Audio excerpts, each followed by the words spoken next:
একটা সবুর করার পরে ফাইনালি চলে আসলাম জায়গাটাতে। তো দেখো বন্ধুরা কোথায় চলে আসলাম আমরা, আমি জানি দেখি তোমরা বুঝতে পারছো আমরা কোথায় আসলাম। হ্যাঁ বন্ধুরা, তোমরা যেটা দেখতে পাচ্ছ সেটাই সত্যি। আমরা কিন্তু একটা মোবাইল নিতে এসেছি আমার জন্য।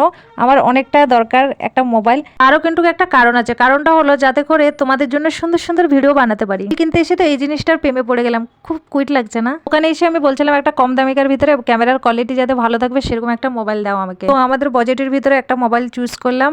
মোবাইলের নাম হলো Vivo 60E।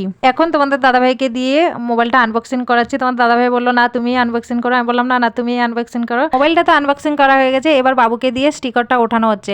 এরপরে যা যা যাবতীয় কাজ ছিল মোবাইলে তোমাদের দাদাভাইকে দেখাচ্ছিল, তোমাদের দাদাভাই অন করছিল মোবাইলটা। ফাইনালি দেখতে পাচ্ছ মোবাইলটা অন হয়ে গেছে। আর তারপরে মোবাইলের যা যা বাকি কাজ ছিল সেগুলো সব সাজছিল। আর এ তো বসে বসে খালি নকশা করেই যাচ্ছে করেই যাচ্ছে। এর সাথে কিন্তু আমাদেরকে অনেকটা গিফট দিয়েছে, তো বাড়ি যেয়ে দেখাবো তোমাদেরকে কি কি গিফট দিয়েছে।